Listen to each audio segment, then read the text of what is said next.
신부. 와, 주님이 나를 사랑해 주신다. 이렇게 신부죠. 이러한 내용들, 이 한 단어의 내용들, 이것이 결국 다른 말일까?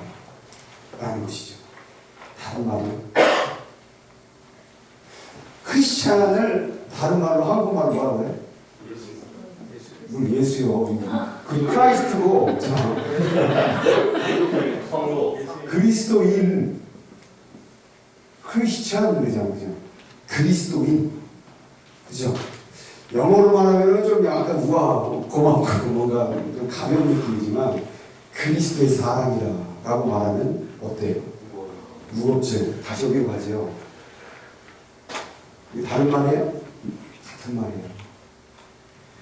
크리스천은 자녀 아니에요? 자녀죠. 자녀는 성도 아니에요? 성도죠. 성도는 친구 아니에요? 친구죠. 친구 아니에요? 친구죠.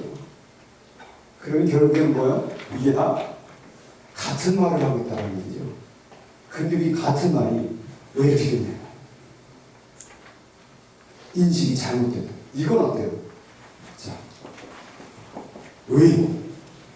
당신 의인입니까? 이제 구원파가 세월과 함께 같이 무너졌지만 구원파들이 제일 많이 들은 거예요. 의인입니까?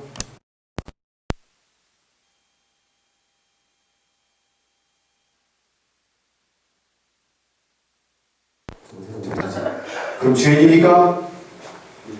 네, 죄인은 죄가 있으면 천국 못 가죠. 죄가 있으면 천국 못 가죠. 못 가죠. 당신 지금 죄인이라고 그랬죠. 당신 지옥 가겠네요. 이게 구원파요. 이렇게 당하는 거 맞지? 그러면 당신은 여러분은 의인입니까? 죄인입니까? 큰일 났네. 이걸 의인도 아니고 죄인도 아니고 도대체 뭐라는 거예요? 의주인은 뭐예요? 의인입니다. 무슨 근거로? 신한테 물어볼까? 아니요.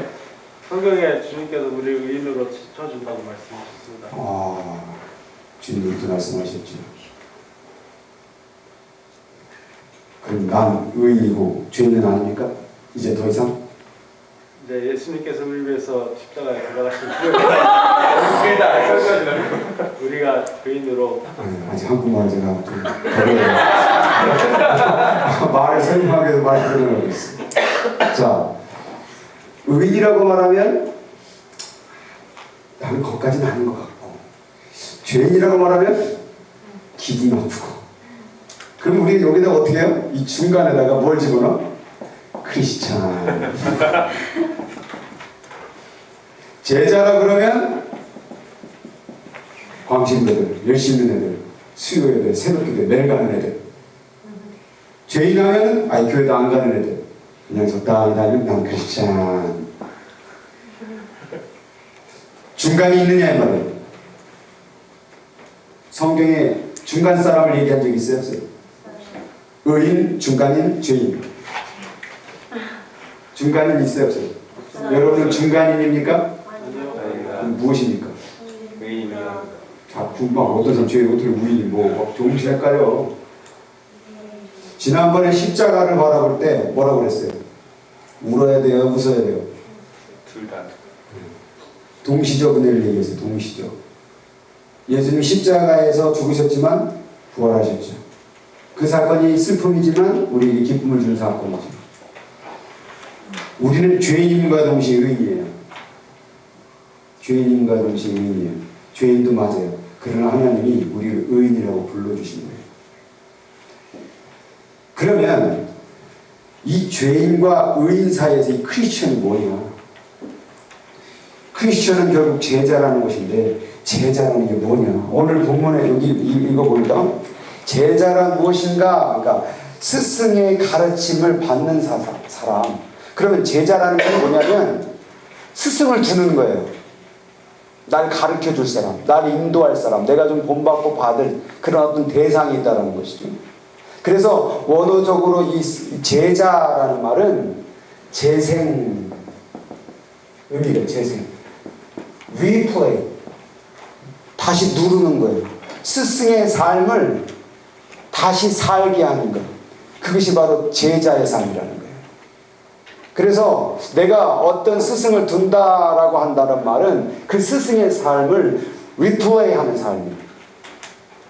그가 어떻게 사랑을 베풀었고 그가 어떻게 우리를 돌보셨고 그가 어떻게 세상 사람들을 구원하기 위해서 애쓰셨는지에 대한 그 삶을 리플레이를 할 수 있을 때예요. 그것이 제자라고 말하는 거예요. 그러면 문제점이 있어요. 이 재생의 삶이 제자의 삶인데 문제는 뭐가 부딪히냐면 제자 훈련과 부딪혀요. 왜 그러냐면 이 재생의 삶은 반드시 무엇을 기반으로 해야냐면 사랑 의지의 마음으로 기반이 되어져야 돼요. 그러니까 강요와 강압이 아니라 본인이 스승을 생각할 때 정말 사랑하기에 존경하기에 따르고 싶은 마음이 들 때에 그 제자의 삶을 살 때 그것을 제자라고 얘기한다는 거죠. 그래서 제가 만약 여기서 제자를 얘기한다 그러면 제가 스승이 된다 그러고 여기 누가 제자를 한다면 야, 제자 좀 대줘. 안 돼? 될래 안 될래? 끝난다면 되지. 이런 식으로 한다면 그럼 그게 제자냐 이거죠. 이 사람이 저를 볼 때 정말 대단하다. 너무 멋있다. 너무 잘생겼다. 정말 스승의 삶으로서 저 따라가고 싶다. 이렇게 될 때에 리플레이 되는 거다 제자. 근데 요거의 문제점이 요즘 생기는 게 뭐냐면 강요하는 거죠. 아직 이 사랑의 의지의 마음으로 생겨질 리플레이 하는 삶이 뭐냐면 바로 제자도라고 그래요. 제자도. 자, 사랑으로 근간으로 형성된 그 마음, 그것을 제자도, discipleship이라고 그러는데 그 제자도가 형성되기 이전에 이것부터 시켜버리니까 문제가 생기는 거예요. 그래서 그 결과가 무엇이냐면 막 제자훈련을 했어요. 제자훈련을 했는데 제자훈련이 끝남과 동시에 뭐예요? 그 제자훈련했던 지침과 방식들을 다 버린다는 거예요. 그래서 제자훈련 가운데 뭐 흔히들 많이 하는 게 새벽기도 나와야 됩니다. 말씀을 외워야 됩니다. 뭐 되게 열심히 합니다. 그 하는 동안은 굉장히 열심히 해요. 근데 끝나고 수료증을 받는 순간에 아까 외우는 거 시켜봤죠? 그렇게 외우려고 하는 삶을 이어지느냐? 요즘 보니까 뭐 새벽기도 별로 안 하는 것 같아. 뭐 군사훈련, 뭐 재생산훈련 다 끝낸 사람도 안 오더라고. 왜 멈췄을까? 왜 지금 안 나왔을까? 그때는 많이 나왔다면서요. 왜 지금은 안 할까? 왜 지금은 못하는 것일까? 이 제자의 마음을 잃어버렸기 때문에 그런 거예요. 만약 그 훈련이 진짜 이 제자도에 형성된 마음으로 제자 훈련을 받았다고 한다면 그것이 지금도 이어져야 된다는 것이죠. 그래서 제자 훈련 가운데 여러 가지 지금 현재의 문제점이 뭐냐면 이 마음을 잃어버린 상태로 훈련만 받는 사태가 벌어졌기 때문에 첫 번째 문제점이고 그것이 강요와 강압으로 이루어졌기 때문에 문제가 되는 것이고 또 하나는 뭐냐면 수료증을 준다는 거예요. 수료증 받으면 기분 좋죠. 근데 그 수료증을 주는 순간 제자 훈련을 수료했다라고 하면은 본인 마음 가운데 어떤 마음 드냐면 난 끝났구나. 난 이제 제자 됐구나. 그래서 제자 훈련을 끝내신 분 손 들어보세요. 왜 안 들어요? 왜? 제자 내가 다 알고 있는데. 자, 제자 됐습니까? 지금 의문이 가죠. 군사훈련. 군사입니까 당신이? 재생산. 뭔가 끝내놨는데 그렇게 살지 못하는 거예요. 그래서 제자도를 가르칠 때 가장 중요한 게 뭐냐면 이거요. 뭐게요? LD. 마침 후드티. 이세. LD. 이건 알겠지? D 지금 뭐 비싸요 보시고 이건 L은 뭘까? 러브 있어. 배워라. 배웠잖아 저 정도는. 리더십 디사이플십. 아까 수료를 얘기해. 수료하면 안 된다고. 평생. Life this. 그렇죠. 그래서 진정한 제자 훈련은 라이프 디사이플십, 평생 제자도가 돼야 돼요. 수료증 주면 끝내면 안 된다는 거예요. 수료증을 주거나 받거나 아무 상관없어요. 그거는 그냥 제자 훈련으로서 입원이었다라는 것이죠. 그래서 지난번에 뭐 얘기를 들어보니까 내가 다 까발렸지. 제자 훈련을 받았던 사람들이, 내가 지난번에 설교 중에 그런 얘기를 했던 것 같아요. 제자 훈련이 중요한 게 아니고 제자 동화가 중요하다고, 아무 필요 없다고. 그러니까 이랬던 거지. 나 저절로 줄거 받았는데 저 목사님 또 뭐야? 삐졌나 보지? 어쨌든 모르겠다. 제가 말하는 건 그게 중요하지 않다가 아니라 더 중요한 게 있다는 얘기예요. 강조용법 몰라요? 강조용법. 중요해요, 제자 훈련. 그동안 고생했어요. 잘 받아왔어요. 그러나 그것은 평생 제자도를 이루기 위한 일부분이었지, 그것이 당신의 평생의 제자도를 책임져 주지 않는다라는 거예요. 지금 이것을 저와 함께 만들어간 이 제자도의 이 교육과정도 한 3개월 정도 될 텐데, 이 3개월로가 여러분의 평생의 제자도를 만들지 못합니다. 한편의 가이드예요. 또 받아야 돼요. 또 인도 안 받아요. 만약 그렇다면 교회 인도 교육이 무슨 필요가 있겠습니까? 우리는 평생 배워야 되는 거예요. 우리는 평생 하나님 말씀을, 그래서 똑같은 말씀도 어떨 때 다르게 느껴져요. 삶과 경륜과 경험을 통해서 다 다르게 느껴지는, 그게 날마다 새로워지는 거예요. 그러니까 그걸 왜 수료증을 줘가지고 왜 그걸 끝났다는 생각을 가지고 왜 멈추냐 이 말이에요. 그렇게 힘들게 제자훈련, 군사훈련, 재상선훈련까지 다 받아놓고서는 왜 이 제자도의 마음, 평생 제자도를 잃어버리고서 하냐 이 말이죠. 제가 이것을 하는 이유는 여러분 훈련, 제가 새벽기도 나오란 말 평생 안 할 겁니다. 이 마음을 회복하라는 거예요. 그 마음을 회복하는 가운데 그러한 나타나는 현상들, 그것이 새벽기도가 될 수 있고 말씀을 외우는 것, 큐티일 수도 있고 전도일 수도 있고, 그 현상은 여러 가지로 나타날 수 있는 것인데, 중요한 것은 그 디사이플십, 제자들을 회복하는 것이 중요하다. 그 사랑의 마음, 주님을 사랑하면 그렇게 살고 싶은 거예요. 남편 사랑하죠? 남편의 사랑하는 모습을 보면 그 좋은 모습을 볼 때 어때요?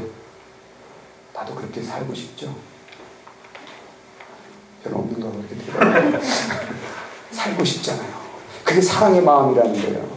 그 사랑스러운 모습에 너무 좋은 모습을 가지니까 나도 그렇게 살고 싶은 것. 그 마음이 이어져야 된다는 것이죠.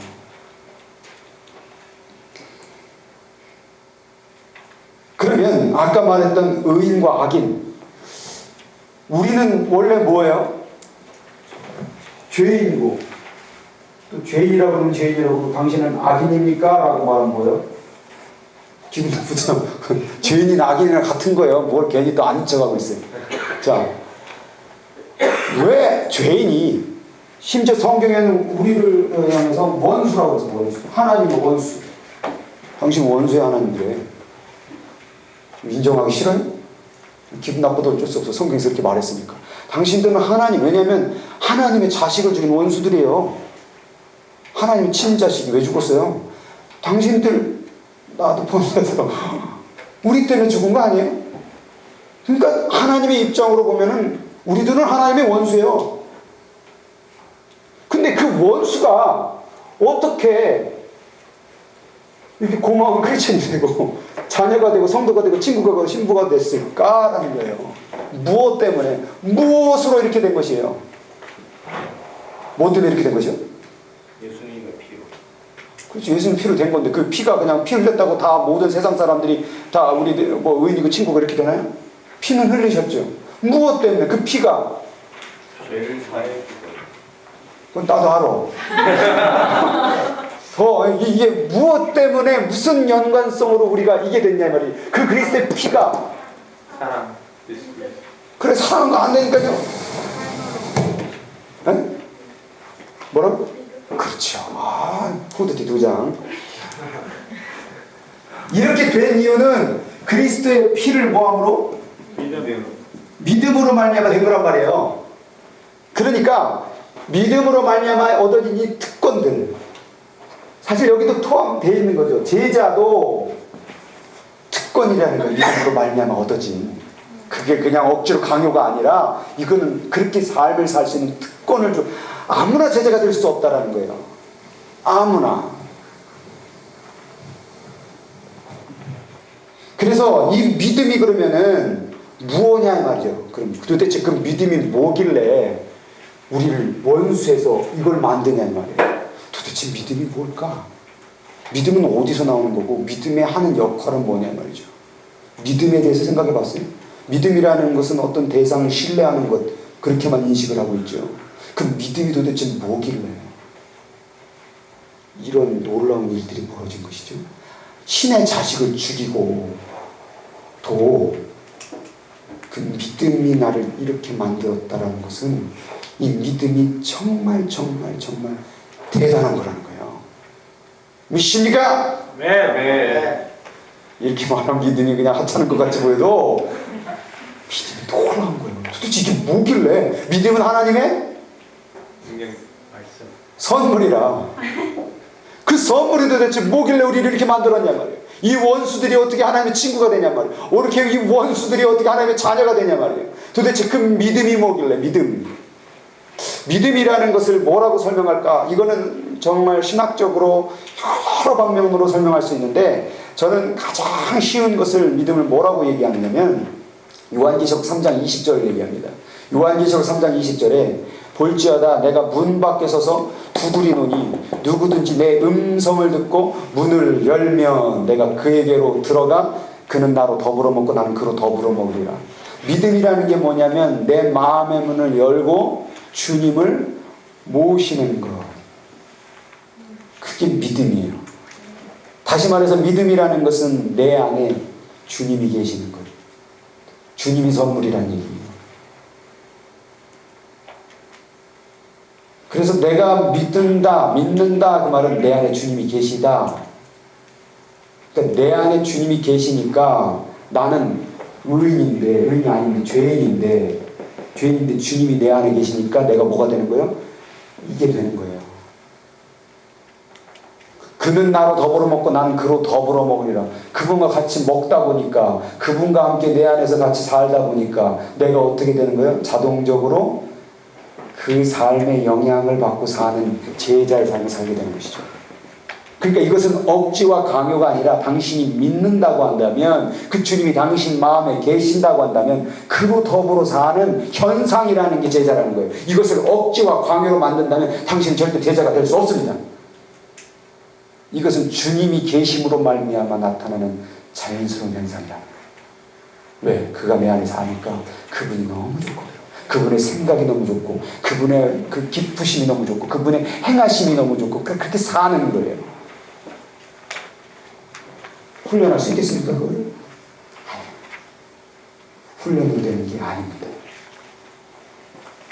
바로 그분을 마음에 담아야 되는 문제입니다. 제자가 되고 싶습니까? 마찬가지예요. 크리스천이 되고 싶습니까?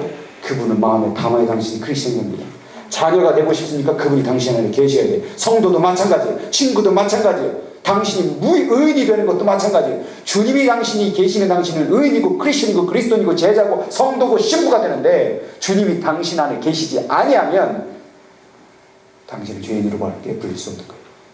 원수예요. 왜 하나님이 자기 자식까지 죽여가면서 우리에게 그를 내주신 거예요? 그를 마음에 담고 살으라고. 그와 함께 살으라고. 그게 제자도의 시작이에요. 무거워요? 어려워요? 힘들어요? 이게 뭐예요? 말이 안 된다는 거예요. 그렇게 놀라우신 신을 내 마음에 두고 사는 게 어려워요?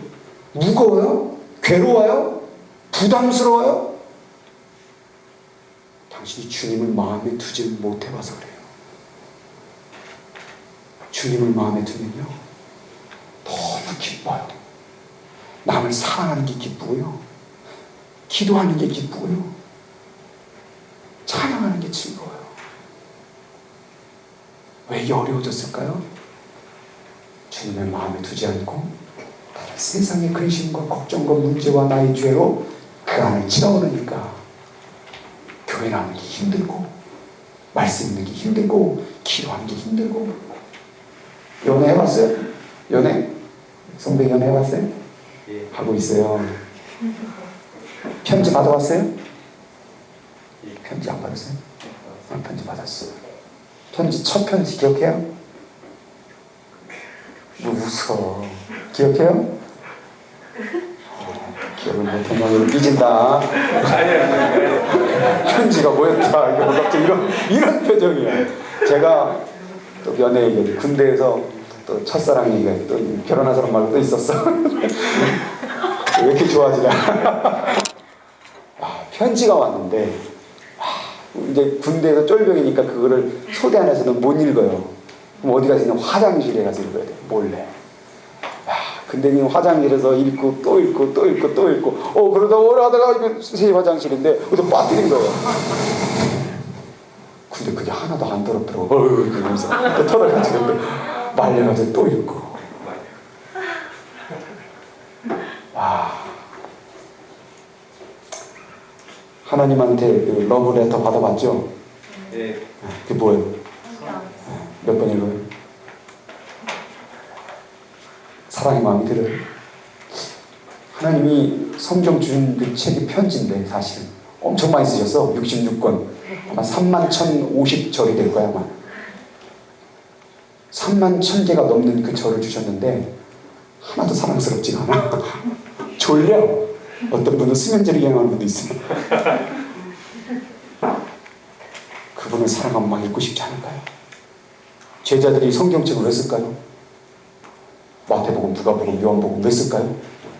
와, 그 주님과 계셨던 그 순간순간을 생생하게 적어내려고 한 거예요. 주님께서 말씀하시기를 너희 나는 생명의 떡이라.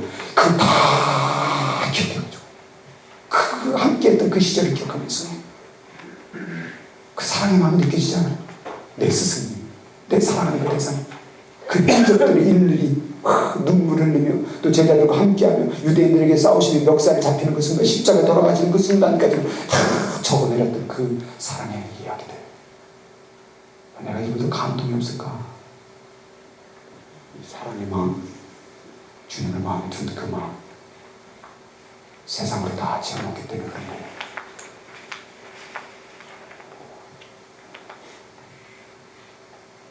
그래서 거기 로마서 10장 10절 거기 말씀 한번 읽어보겠습니다. 시작.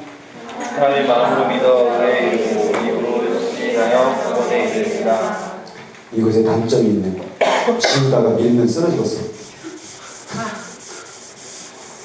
그리고 영원히 지워지지 않는 듯한. 자, 거기 보니까 아까 말했던 요한계시록 3장 20절 말씀에 3장 20절 말씀에 볼자가 되어 문 밖에 서서 두드리노니, 자, 문은 누가 열고? 주님이 열고? 내가 열고. 그것을 뭐라고 말하냐? 나의 의지라고 얘기하는 거예요. 그죠? 내가 하는 거예요. 그거는 주님이 절대 당신 문 강제로 안 열어요. 뭐들 봐. 왜 자꾸 여기 봐.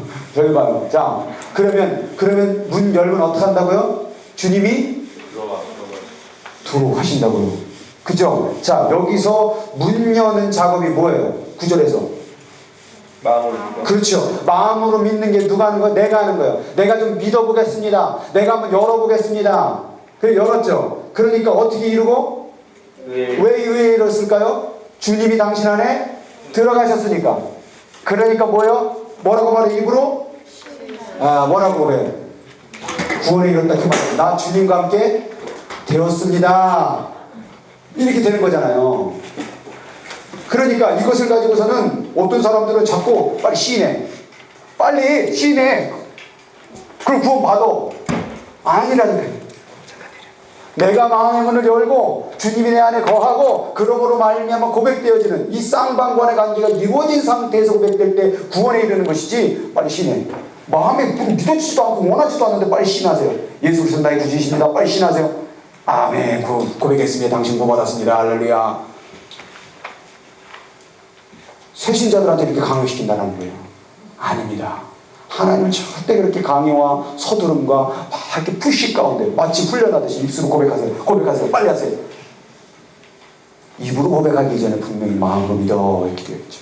그 다음 말씀 로마서 1장 27절 보니까 시작. 믿음으로. 자, 거기 앞에 믿음 두 개 믿음이 있어요. 믿음이 똑같은 거 아니에요? 왜 두 개일까요? 믿음으로 믿음에 이르게 하는 그 말이 뭐예요? 앞에 믿음은 내 의지의 믿음이요. 한번 믿어보자. 문 여는 거예요. 그러니까 뭐예요? 그 믿음이 뭘로 이르게 한다고요? 믿음으로 이르게 한다. 그러니까 하나님이라는 주님은 내가 문을 열고 믿음으로 열었을 때, 근데 그것으로 구원은 이루어져요? 안 돼요. 내가 열어봐야 소용없어요. 뭐예요? 주님이 들어왔을 때. 그래서 후자의 믿음은 하나님의 선물의 믿음, 그 선물의 믿음은 하나님 자체를 얘기하는 것이죠. 그래서 내가 믿음으로 문을 열면 주님이 내 안에 들어오시는, 그래서 믿음으로 말미암아 믿음이 된다. 이 로마서 1장 17절에 나오는 거예요. 그래서 앞에 믿음은 문 여는 거고, 두 번째 믿음은 주님이 거하시는 믿음을 얘기하는 거예요.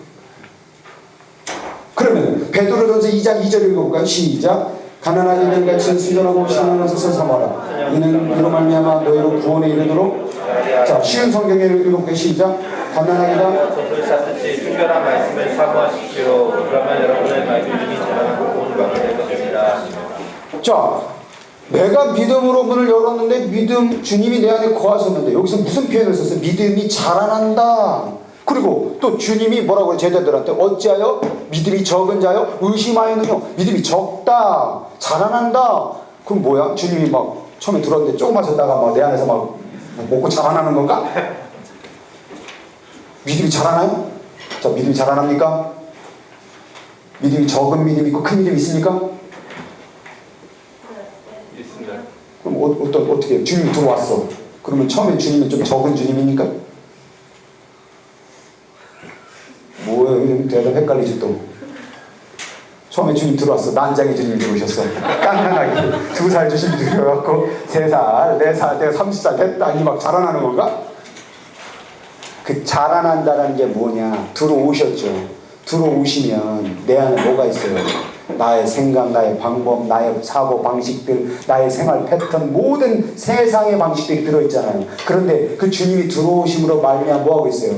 대화하고 기도하고 함으로 말미암아 그 세상의 방식들이 점점점 내려놓게 되고 점점 누구로 닮아가요? 주님으로 닮아가는 모습. 그것이 바로 믿음이 자라난다 표현하는 거예요. 그것이 믿음이 커진다 표현하는 거예요. 결국 주님과 더 더불어 산다. 처음에는 들어왔는데 한두 번 생각했던 주님이 더 3번, 4번, 5번, 6번, 7번, 10번, 100번 계속 날마다 1시간, 2시간, 3시간 계속 주님과 더불어 가는 삶이 늘어나는 삶. 그것이 믿음이 자라나는 삶이다. 주님과 더 어울리는 삶이다. 주님과 더 동행하는 삶이다라고 표현하는 거예요. 그러니까 믿는다라는 것을 표현할 때 믿습니다 막 이렇게 발음 쌍시옷을 막 주구장창 된다고 믿어지는 게 아니라 내 안에 거하소서 내가 문을 엽니다. 이 작업이 있은 다음 이게 바로 믿는 거지. 그 다음에 믿습니다가 나와야지. 무조건 막 입으로 시인하는 믿습니다 막 이것만 한다고 해서 되는 게 아니라는 것이죠. 그래서 주님과 더불어 살면서 변화되는 것, 그것이 바로 믿음이 자라나는. 그리고 뭐에 이른다? 구원에 이른다. 구원이라는 게 뭐예요? 이렇게 바뀌어버렸네. 구원이라는 건 뭐예요? 주여 구원 대신 10원을 주옵시고 은총 대신 금총을 주옵시고. 내가 옛날에 전대던 깡패가 이렇게 나한테 약을 했어. 자, 구원이 뭐예요? 구원이 뭐예요? 네? 건전의 신. 그것도 좋아요. 또 이게 왜 딴 거를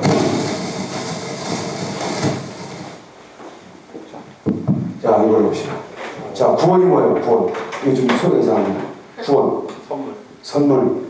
또 네? 영생. 네, 영생. 많이 갔어요. 영생이라는 게 뭘까?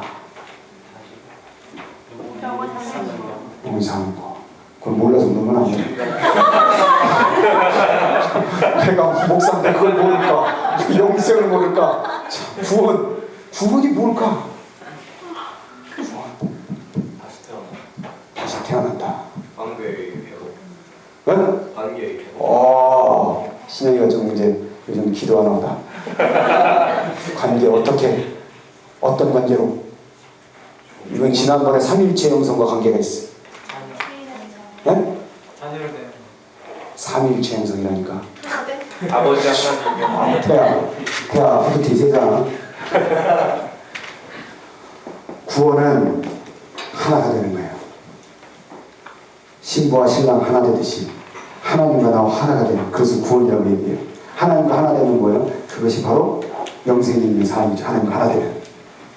그래서 이 에덴 동산에 나무가 두 그루 있었어요. 중요한 나무. 뭐가 있었어요? 하나는 선악과, 또 하나는 뭐예요? 생명나무. 그거를 계속 먹으면 어때요? 영원히 사는 거예요. 근데 뭘 따먹었어요? 선악과를 따먹는 거죠. 그래서 믿음 자체도 뭐예요?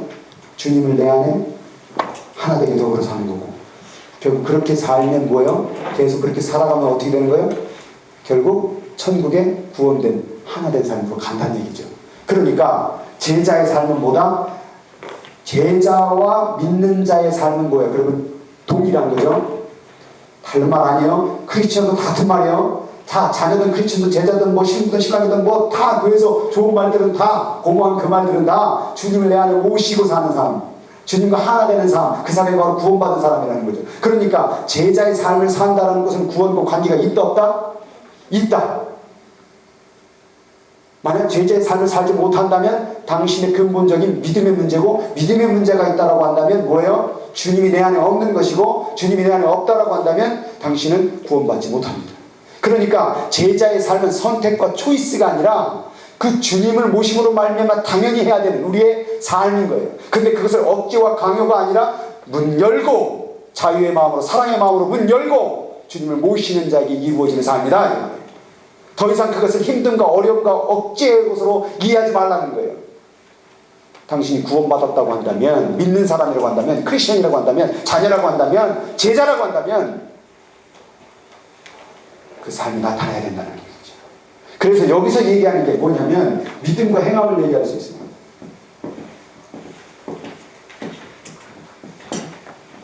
이거를 따로따로 구분을 시켜요. 이거를 구분하는 순간 당신은 이단이 되는 거예요. 믿음과 행함은 뗄 수 없는 거예요. 서로 증거하고 있는 거예요. 당신에게 행함이 없습니까? 믿음이 없다는 거예요. 믿음이 있으니까 행함이 나타나요. 이건 보이지 않아요. 이건 보여요.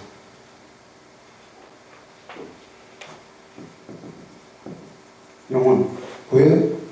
안 보여요. 육체 보여요? 안 보여요? 보여요. 자, 보이는 것을 통하여서 요게 다예요? 아니죠. 이걸 볼 수 있어야 돼요. 행함을 통해서 이걸 볼 수 있어야 돼요. 자, 말씀이 있었어요. 말씀이 보여요? 안녕하십니까? 안녕하십니까? 갖고 와봐. 어디 갔어 이 말? 이 언어 어디 갔어요? 이 언어 어디 갔냐고요? 안 보이죠? 근데 그 말씀이 보이게 됐어요. 그게 뭐예요? 예수님. 그렇죠. 요한복음 1장에 태초에 말씀이 계시니라. 이 말씀이 하나님과 함께 계셨고 이 말씀은 곧 하나님이시니라. 안 보이죠 아직은? 그런데 1장 14절로 가니까 그 말씀이 육체가 돼 우리 가운데 거하심에, 그 말씀이 육체가 된 게 뭐예요? 예수님. 그러니까 그 안녕하세요 이 말에 보이지 않는 그 말씀이 안녕하세요가 하나님이 아니라 그 말씀이 우리 눈에 보일 수 있도록 온 것이, 그것이 바로 예수 그리스도라는 것이죠. 그래서 하나님은 보이지 않는 것과 보이는 곳에서 동시사역을 한다는 얘기예요. 그래서 우리 가운데 육체를 바라보면서 우리는 보이지 않는 것을 보는 것이죠. 그래서 믿음은 바라는 것들의 뭐다고요? 실상이요. 보지 못하는 것들의 증거가 될 수 있다는 거예요. 나타나는 현상들로 말미암아. 그러니까 믿음은 허상을 얘기하는 게 아니라 안 보이는 것을 얘기하는 것이 아니라 실체를 얘기하고 있다는 것이죠.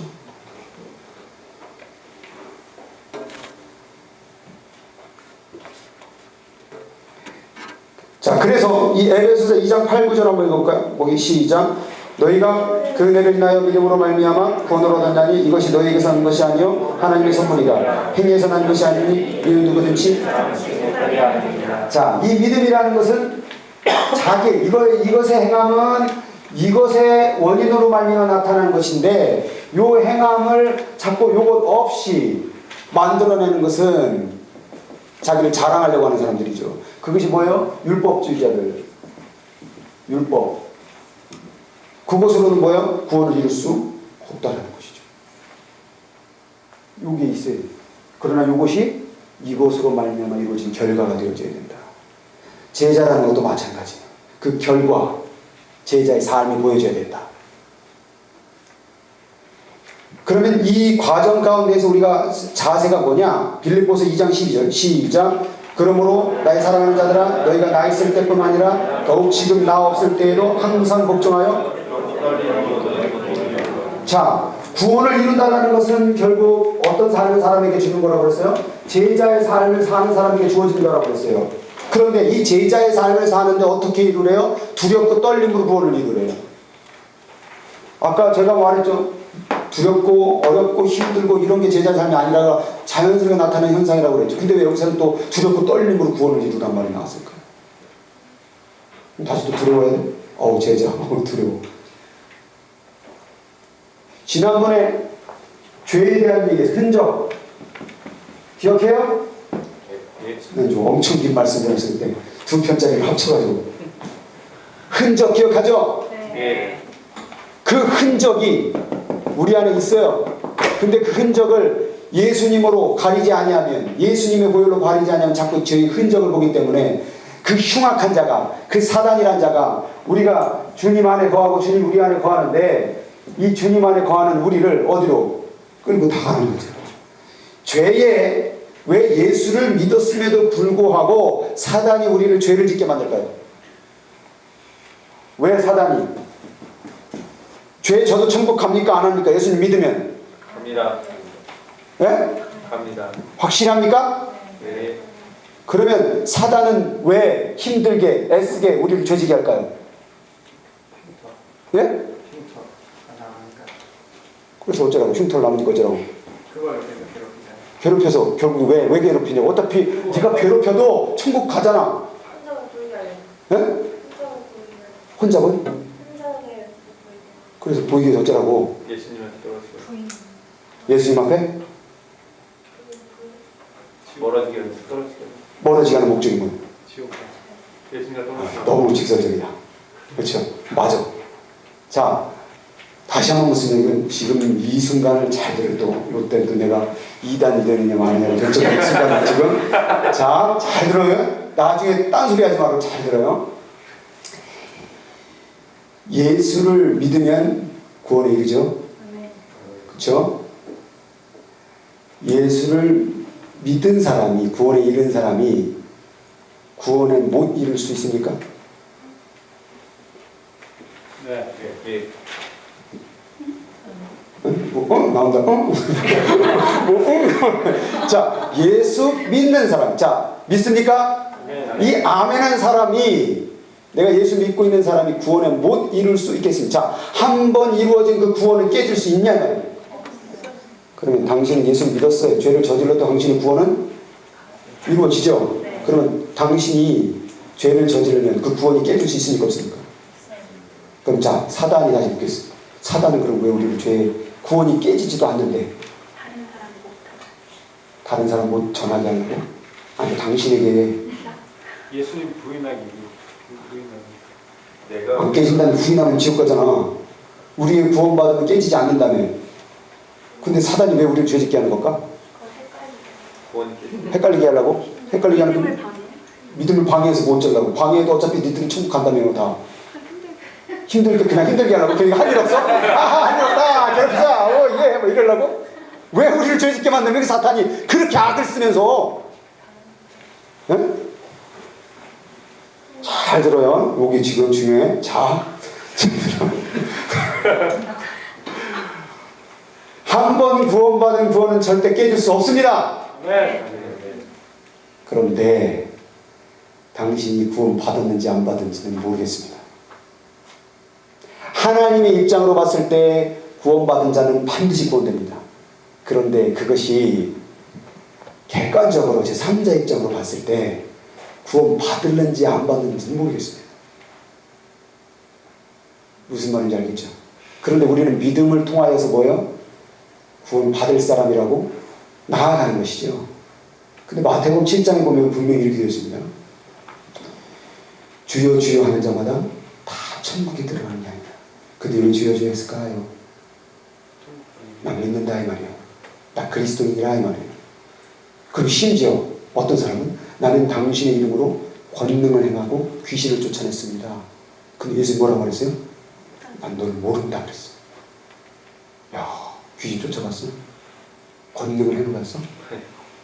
우리는 뭐요? 귀신 쫓아내고 권능을 행한 사람은 자기의 믿음을 어떻게 생각할까요? 분명히 구원받은 사람이라고 생각하겠죠. 근데 그 구원이 어떻게 됐어요? 깨졌네. 하나님이 선택한, 하나님의 입장의 눈으로 봤을 때는 하나님이 선택한 눈은 반드시 깨지지 않지만 우리의 눈으로 본 시각에서 봤을 때는 깨질 가능성이 있습니다. 왜냐하면 우리가 확신하고 있는 것이 가짜일 수 있기 때문에 그렇습니다. 그러나 믿음으로 말미암아 끝까지 가긴 가는 거죠. 그래서 여기서 두렵고 떨림으로 이루는 말이 바로 그 말이에요. 그래서 선자는 넘어질까 조심하라 그 말이 그 말이에요. 읽어봤죠? 선자, 내가 어디 구절인지 모르겠는데 성경 찾아봐요. 선자는 넘어질까 조심하라 그 말이에요. 그러면 왜 사단은 죄짓게 하냐 말이에요. 가능성이 있으니까 깨질 가능성. 그래서 여기 들어간 사람이라고 있는 사람을 자꾸 공격하는 이유는 너 죄졌잖아, 죄졌잖아, 또 죄짓게 하고 죄짓게 해서 여기 안에 거하지 않고 뭐 끌어낸단 말이에요. 자, 끌어내서 결국에는 난 예수님 때문에 삽니다 라는 고백을 하지 않고 뭐예요? 나는 이제 죄인입니다, 나는 못 삽니다 라고 말을 하면 예수를 인정하지 아니하면 어떻게 돼요? 지옥 가는 거죠. 예수를 내 안에 모시고 예수님은 나를 믿습니다 고백한 사람은 천국에 갑니다. 그런데 죄를 짓다 보면 사단이 죄를 짓게 하는 이유는 그 죄로 말미암아 그 구원의 고백을 깨트리게 하기 위한 거예요. 그 죄를 성경에서 뭐라고 얘기했느냐? 성경의 모든 죄는 다 사하심을 얻되 단 한 가지 죄는 사하심이 없다고 그랬어요. 그게 뭔지 아세요? 성령 회방죄. 자, 성령이 내 안에 오셨어요. 그 성령으로 말미암아 성령이 아니고서 아무도 주라 시인할 수 없다라고 했어요. 그 성령이 오셔서 우리가 예수를 믿는다고 고백하게 된 거예요. 그런데 그 고백을 안 해버리는 것이죠. 안 믿어버리는 것이죠. 안 믿는 것이 성령 해방죄예요. 그것은 사하심이 없어요. 다른 죄는 다 뭐 간음하고 살인하고 뭐 내려 다 용서해 주셔요. 그러나 안 믿어요. 이것은 사하심이 없다니까. 성령이 그렇게 하기를 원하셔요. 고백해. 예수를 믿어. 예수의 보혈로 네가 그것을 사는 거야 라고 하는데 그 성령을 뭐하고 회방하고 거부하고 난 안 믿어. 난 죄인이야. 이런 죄인이 믿을 자격이 돼? 사단이 그러니까 몸부림치고 죄짓게 만드는 거예요. 그래서 우리가 죄짓지 말아야 되는 거예요. 뭐 죄짓는다고 저쪽 못 가? 조심하세요. 죄짓다가 여러분 그 믿음이 깨질까 두렵습니다. 선자는 넘어질까 조심하라. 당신 분명히 구원받습니다. 그러나 죄짓다가 당신이 아니었기 때문에 그렇게 될 수도 있는 거예요. 예정론이 여기서 나오는데 하나님이 선택한 사람은 반드시 구원받습니다. 그런데 당신이 선택당한 사람인지는 모르겠습니다. 그럼 믿음이라는 게 뭐냐? 하나님 나 선택했어요. 막 달려가. 난 선택했다 믿고 가는 거예요. 그리고 천국 앞에 딱 섰는데 천국에 들어가게 되는 거죠. 그리고 그 등 뒤에 써 있는 거예요. 선택받은 자. 그러니까 등 뒤는 볼 수 있어요 없어요? 없어요. 그건 하나님의 주권이에요. 장로교에서는 이 예정론을 주장하다가 자꾸 뭘로 빠졌냐면 난 선택했으니까 그냥 대충 살지 뭐 어차피 이래도 살고 저래도 살고. 근데 하나님이 당신을 선택했는지 아닌지는 객관적으로 볼 때 모릅니다. 근데 그것을 믿음으로 믿고 있으니까 고백하는 것이죠. 오늘 믿어도 내일 부정해버리면 당신은 안 믿는 자가 되는 거예요. 그래서 우리는 믿음을 날마다 고백하는 거예요. 난 예수를 믿습니다. 내 안에 주님이 계심을 믿습니다. 그 고백하는 과정이 기도예요. 이 죄부터 죄의 이 갈고리, 죄 뜯었잖아. 성백이 놈. 네가 이러고 어디 잡아? 눈 깔아. 이 갈고리를 이겨낼 수 있는 힘은 기도입니다. 말씀입니다. 예배입니다. 그 갈고리가 쉽지 않을 거예요. 제자의 삶을 살라고 그러는데 자꾸 막 그렇게 살아서 뭐해? 뭐 뭔가 제자는 높은 깊이 있는 삶, 광신도의 삶, 이것도 다 사반이 맞는 가치관들이에요. 아닙니다. 다 똑같은 거. 그리스도의 제자. 그래서 거기 갈라디아서 5장 16절 21절 거기 없죠? 없죠? 거기 보면은 이렇게 되어 있어요. 너희가 만일 성령이 인도하시는 바가 되면 율법 아래 있지 아니하니라. 육체의 일은 분명하나니 곧 음행과 더러움과 호색과 우상숭배와 주술과 원수매는 것과 분쟁하는 것과 시기하는 것과 분냄과 당짓는 것과 분열함과 이단과 투기와 술취함과 방탕함과 그와 같은 것들이라. 전에 너희가 경계한 것 같이 경계하노니 이런 일을 하는 자들은 하나님의 나라의 유업을 받지 못할 것이요. 하나님 나라 못 들어간대요. 여기서 말하는 것은 행함 자체에 대해서 얘기하는 것이 아니라 이것의 깨짐에 대해서 나타나는, 이것의 깨짐에 대해서 나타나는 현상들을 얘기하는 거예요. 이 사람들이 뭐예요? 구원받는 삶이라는 거예요. 믿는 자의 삶이라는 거예요. 이 삶이 뭐예요? 제자의 삶이라는 거예요. 이 삶을 살지 못하고 있다면 내가 주님을 모시고 살면서 그 주님과 같이 사는 것이 아니라 내가 다른 세상의 것을 같이 먹고 사는 거예요. 그리고 그를 따라가고 있다는 것이죠. 그러니까 거기서부터 문제가 발생되는 거예요. 로마서 8장 11절에서 15절까지 쭉 읽어봐도 보면은 무릇 하나님의 영으로 인도함을 받는 사람은 곧 하나님의 아들이라. 영으로 인도함을 받는 자. 그러니까 결국 그렇게 사는 삶은 하나님의 아들이라 일컬음을 받는다고 되어 있다는 거죠. 그래서 여기서 좀 더 깊이 들어가면 제자의 부름이라는 것은 뭐냐면 나를 비우고 예수로 채워 사는 것. 나의 생각, 내 방법 모든 것을 비운다는 것을 성경이 죽인다 표현하는 거예요. 그러니까 그것을 끝내버린다. 끝내버리고 주님으로 채워 사는 거예요. 그래서 로마서 6장 3절에서 5절까지 보면은 이렇게 무릇 그리스도와 예수와 합하여 세례를 받는 자는 그의 죽으심과 합하여 세례를 받는 걸 알지 못하겠느냐. 세례를 받아라. 그래, 세례. 이거를 침례라고 보는데, 이거를 한국 침례에서는 침례라고 하는데, 사실 이것을 스프링클이라고 이물전 담는 걸 얘기하는데, 원칙적으로 예수님이 했던 사람은 침례에서 담그는 거. 물 속에다가 이 사람이 이렇게 들어가야죠. 들어갔다가 들어나오고 세례받을 때 이렇게 된다는 거죠. 그래서 예수를 내 안에 모신다 그 말은 이 안으로 들어가서 물 속에 들어가면 내가 어떻게 돼요? 죽는 거예요. 그리고 다시 나올 때는 사는 거죠. 그래서 내가 세례를 받는다라는 것은 이전의 생각과 방법과 나의 모든 것을 다 끝내고 비우고 죽고 이제 다시 예수로 살겠습니다. 제자의 삶을 살겠습니다. 이렇게 나온다는 거예요. 그게 바로 세례, 연합한 자의 삶이라는 것이 바로. 그런데 힘들어 이게. 죽는 게 힘들어요. 죽는 게. 왜 힘들까요? 죽으라고 그러잖아요. 자꾸. 내가 그리스도 함께 십자가에 못 박혔느니 그런 지기로 내가 산 것이 아니고 오직 내 안에 그리스도께서 사신 것이라. 이제 내가 육체 가운데 사는 것은 나를 사랑하사 나를 위해 자기 몸을 보니 난 죽었대. 내가 그리스도 함께 십자가에 못 박혔다. 죽었다. 왜 어려울까요? 죽었다고 그랬는데 살아있잖아. 그러니까 어려운 거예요. 아직 살았는데 하고 싶은 것도 많고. 그래서 성경은 뭐라고 말했냐면 중요한 말씀이 로마서 6장 11절인데 이 말씀 한번 찾아봐요. 누가 한번 찾은 사람이 읽어봐요. 로마서 6장 11절. 이 말씀 너무 중요해요. 6장 11절. 이와 같이 너희를 너희 자신을 죄에 대하여는 죽은 자요 그리스도 예수 안에서 하나님께 대하여는 살아있는 자로 여길지어다. 너희 자신이 죄에 대하여는 뭐한 자로? 죽은 자로. 여기 자요 그리스도 예수 안에서 하나님께 대하여 살아있는 자로?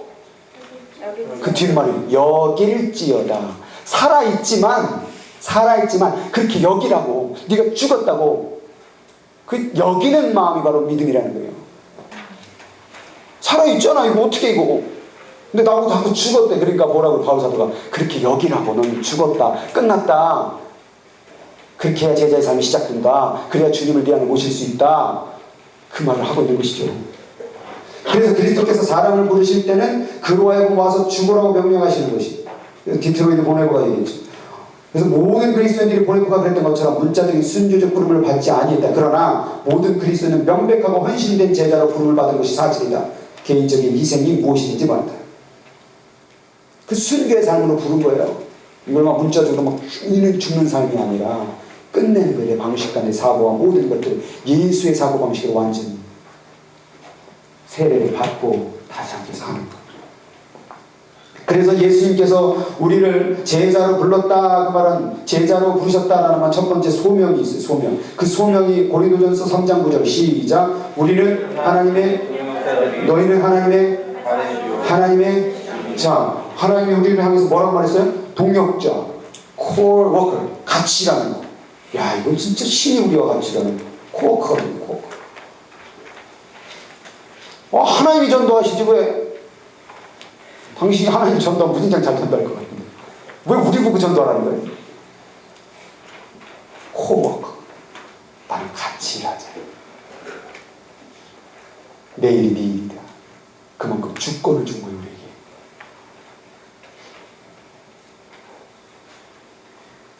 동역자들이다. 그 다음에 순종으로 부르심을 받았다. 예수님의 제자가 된다는 것은 그를 따르는 것.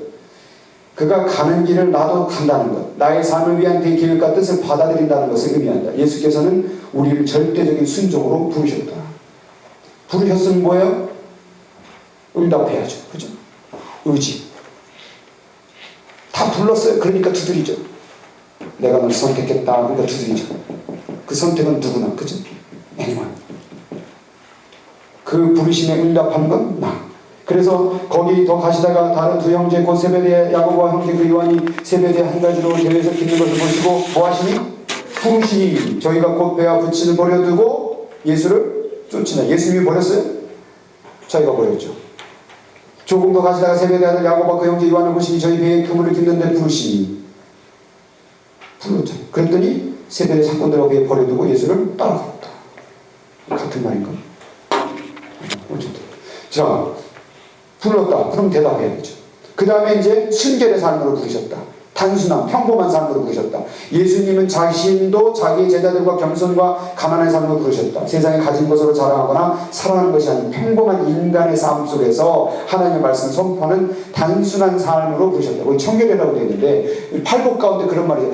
마음이 청결한 자는 복이 있나니 제가 하나님의 것이 청결. 청결이라는 말이 뭐예요? 그것이 바로 단순히 하다 그 말이에요. 단순히. 청결히 하는 것은 예수로만 보는 거예요. 다른 거 다 정리하라는 거예요. 깨끗하게 정리하고 주님만 보자. 뭐 이렇게 할 게 많아. 이 마음속에 주님을 믿는다, 주님을 모신다 그 말은 좀 단순화시키는 거예요. 복잡하지 말고 주님만 바라보는 그 마음 하나. 그러면 된 거예요. 무슨 직업, 무슨 형편, 조건 이런 사람을 제자로 부르는 것이 아니라 그냥 그 삶에서 주님만 바라보겠다는 그 마음, 그 두드리심에 민감한 그 마음, 그럼 제자로 살기에 충분하다는 것이죠. 좀 못됐으니까 여러분이. 그럼 마태복음 9장 9절 같이 읽어보겠습니다. 시작. 예수께서 거기서 지나 가시다가 마태라는 사람이 세관에 앉은 것을 보시고 이르시되 나를 쫓으라 하시니 일어나 쫓으니라. 거기 보니까 세관이라고. 세관. 세관은 어떤 사람이에요? 텍스 컬렉터. 그때 당시 세관들은 뭐예요? 나쁜 사람들. 막 4배씩, 5배씩 많이 받아가지고 자기 이익을 챙겼던 사람들. 그런 사람도 뭐 제자를 불렀다. 그러니까 삶의 어떤 조건도 어떠한 인간이고 성품이고 상관없이 다 하나님의 제자의 삶의 부르심을 받았다. 여기서 이제 중요한 게 새 포도주와 새 부대. 새 포도주. 새 포도주는 내용을 얘기하는 거예요. 새 부대는 틀을 얘기해. 틀. 포맷. 그래서 먼저 제자의 삶을 산다라는 것은 내가 이제 새로운 내용을 채워놔야 됩니다. 내 이제 속에 담았던 그동안의 세상의 사고방식으로 채워놨던 모든 것을 다 배워버리고 하늘로 내려오는 그 주님의 생각과 방식으로 다 채워놓는 새 포도주가 되는 거예요. 그런데 뭐예요? 아직도 이 틀, 이 사고방식이, 이 틀이 우리를 자꾸 잡는 거예요. 그래서 여기 5번으로 넘어가면, 나머지 진행해 보시고 5번으로 넘어가면 중간에 보면 잘못된 교회의 구습이나 관행을 모두 폐지하고 참된 하나님 안에서 지체됨을 권면하고 도모하여 하나님 기뻐하시는 공동체를 구현해야 된다. 잘못된 구습과 관행. 자, 이 부대에 대한 중요성이 있는데 이 부대에 대한 것을 뭐라고 얘기하면 세계관이라고 얘기했어요. 세계관. 월드뷰. 자, 내용을 아무리 우리가 예수 그리스도 또 뭐 주님을 따르는 삶 이것으로 산다라고 할지라도 이 세계관 담는 이 부대의 역할을 하는 이 세계관이 잘못되어져 있으면 이것이 망해버리는 거예요. 그러니까 이게 뭔 얘기를 하는 거냐면 뒤에 이 비유가 있겠지만 그 밑에 보면은 새 포도주를 낡은 부대에 비되어 있죠. 거기 보면은 여기서 가죽 부대라고 하는 것은 양이나 염소 등의 가죽을 통째로 벗겨낸 후 목부분을 제외한 나머지 부분을 다시게 그 안에다가 액체를 담아놓은 사용된 용기인데 이 가죽 부대가 낡아지고 튼튼하지 못할 경우 새술을 담으면 새술이 생겨나는 발효력을 감당하지 못해서 그 낡은 부대가 터져버린다는 거예요.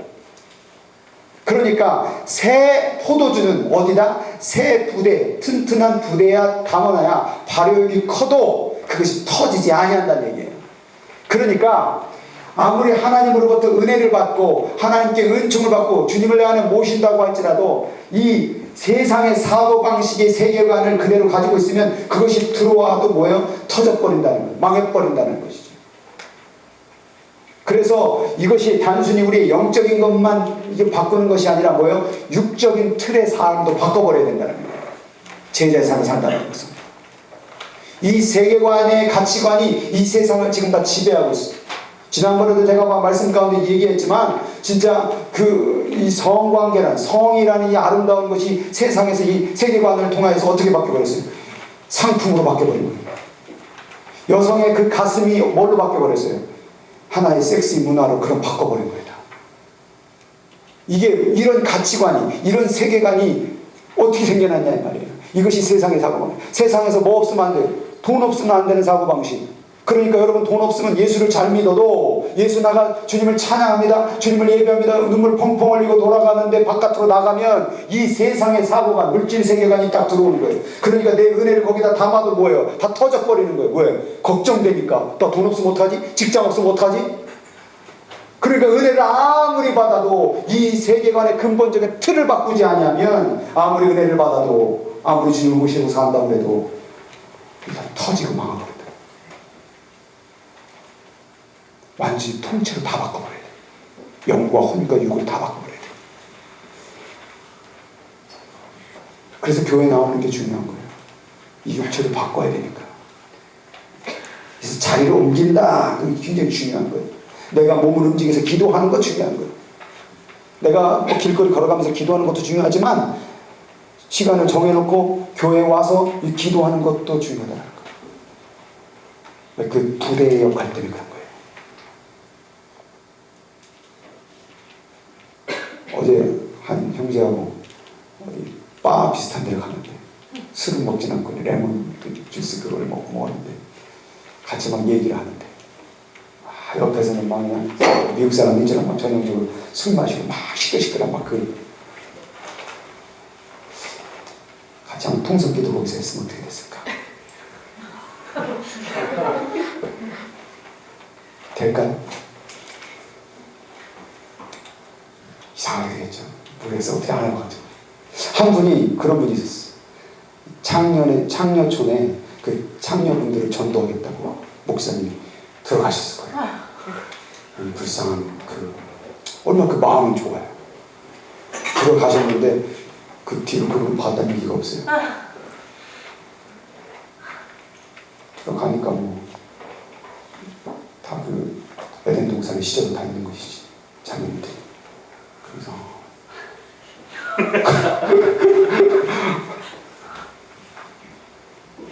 너무 들어가셨어. 이 틀이 중요한 거예요. 교회라는 틀이 그래서 중요한 거예요. 집안이라는 틀도 중요하지만 집안이라는 틀이 여러분을 영성을 만들어주는 데 도움이 되진 않습니다. 자꾸 딴짓하게 되고 그래서 자꾸 교회로 나오는 거예요.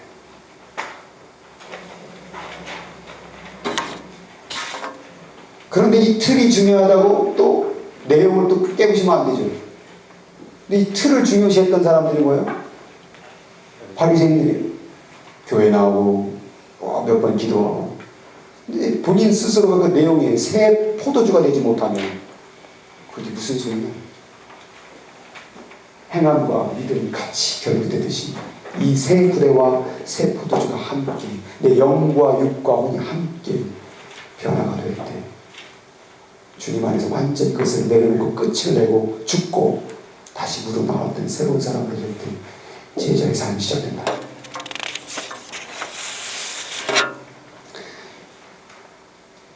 그래서 이 제자의 삶을 산다라는 것 다시 처음으로 돌아가면 그러면 이 제자의 삶을 얘기할 때 가장 저는 첫 번째가 아까 말했죠. 사랑이라고 사랑. 주님을 향한 사랑. 종종의 마음의 사랑. 뭐 받거나 부대를 받거나 내용을 받거나 아무 소용없어요. 사랑. 이 사랑이 완전히 톡 담궈져야 돼요. 여러분. 그리고 이 사랑을 깨닫는 게 중요하거든요. 사랑. 빌립보서 2장 내용이 있는데 빌립보서 2장 5절에서 8절까지 말씀이 너무 잘 알아요. 너희 안에 이 마음을 품으라. 곧 그리스도 예수의 마음이니 그는 근본 하나님의 본체시나 하나님과 동등됨을 취할 것으로 여기지 아니하시고 오히려 자기를 비워 종의 형체를 가지고 사람들과 같이 되셨고 사람의 모양으로 나타나셨음에 자기를 낮추시고 죽기까지 복종하셨으니 이거 십자가에 죽으심이라 라고 되어 있는데 거기에 보면은 오히려 자기를 비워 종의 형체라는 거예요. 형체. 그 다음에 또 나오는 게 사람의 모양. 이게 다 같은 말이에요, 원어가. 그러니까 이 원어가 모르페라는 헬라어인데, 모르페라는 말은 뭐냐면, 제가 이제 연극을 한다고 해봐요. 예수님 역할 합니다. 자, 나를 따라오너라. 나로 말미암지 않고는 결단코 하늘나라에 들어갈 적 없느니라. 내가 예수입니까? 내가 예수를 연기하고 있는데 내가 예수의 목장을 하고 예수의 연기를 해도 난 예수가 아니에요. 왜? 이거는 연극이고 가짜니까. 그때는 모르페를 쓰지를 않아요. 모양, 형체, 예수의 모양을 하고 있어도 뭐 어떨 때 쓰느냐. 제가 목사가 되기 위해서 신학교를 졸업하고 목사고시를 보고 면접을 보고 합격이 돼서 목사가 됐어요. 이 연기입니까? 연기 아니죠. 진짜 한 거예요. 안 믿어요? 나 진짜 했다고요. 연기 아니라는 거예요. 제가 목사의 모양을 갖췄다 그 말은 이때 모르페예요. 그럼 주님이 오셨다 와서 사람의 모양으로 나타나셨음에 이 말은 와서 좀 사람처럼 보여야 될 텐데 야, 나 사람 같냐? 이게 아니라 진짜 사람 되셨다고. 진짜 사람이 되신 거예요. 그러면 하나님이 사람이 됐다라는 말, 이게 어떤 의미일까?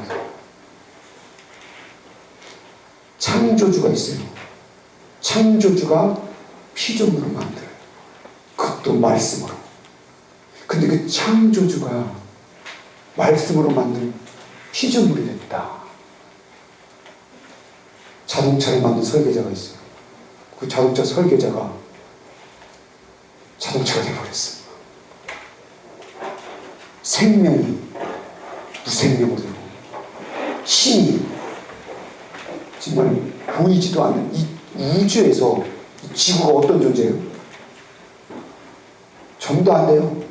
근데 그 지구에 사는 인간은 어떤 존재예요? 정도 안 돼요. 우주에서 먼지도 안 돼요.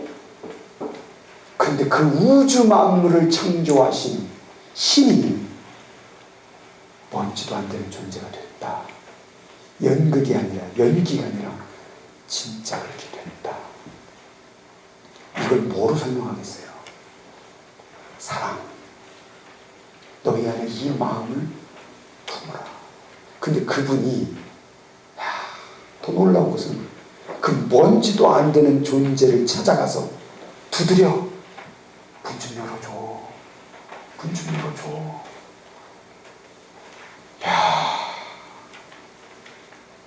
문 좀 열어줘. 그것뿐만이 아니라 그 먼지를 위해서 정말 생명을 던져. 뭐 그림 벽화에 보면은 막 예수님 뭐 이렇게 약간 뭐 소곡처럼 가렸죠. 로마 형법에 십자가형은 완전히 닫혀있네요. 완전히 빨개 벗기는 거예요. 완전 수치, 인간으로서 겪을 수 있는 최고 극한의 수치를 겪게 하는 게 십자가입니다. 근데 그 창조주신 그 먼지한테 다 벗기고 매달려 죽는 거예요. 그리고 두드리는 거예요. 핀든 손으로. 문 좀 열어줘라. 이 사랑을 알면 뭐 새벽 기도하세요. 말씀을 읽으세요. 이게 무슨 소용이지? 그런 말 하지 마세요. 얘기할 건덕지도 안 되는 거예요. 이 사랑이 느껴지면요, 뭐 주체를 못해요. 그게 제자예요. 그게 제자의 삶이라는 거예요. 제자는 하나님 나를 얼마나 사랑할까를 깨닫는 사람. 그 창조주가 나를 얼마나 사랑하셨을까를 알게 되는 사람.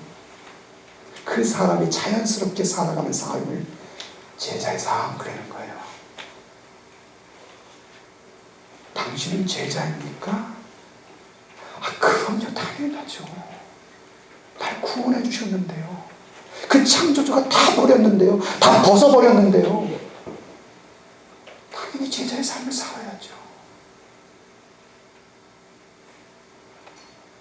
새벽기도 훈련, 뭔 훈련 이걸 잃어버린 상태에서 그런 훈련 맨날 해봐야 그래서 제가 아무 소용없다라는 거예요. 그래서 제자 도를 아세요.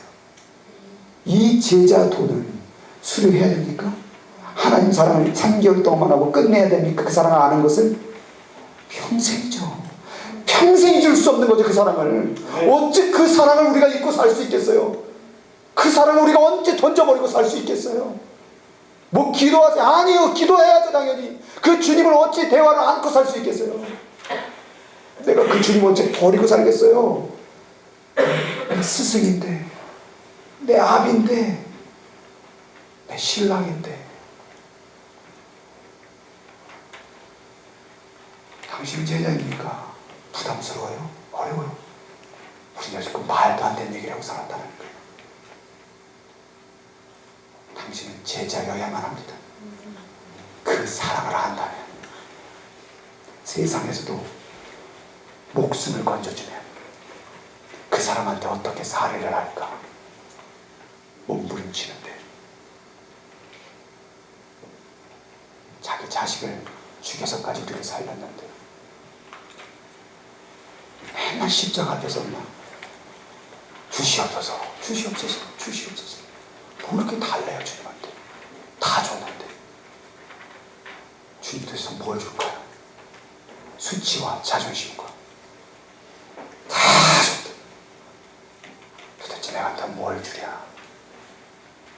내가 너한테 뭘 주랴? 같이 기도합시다.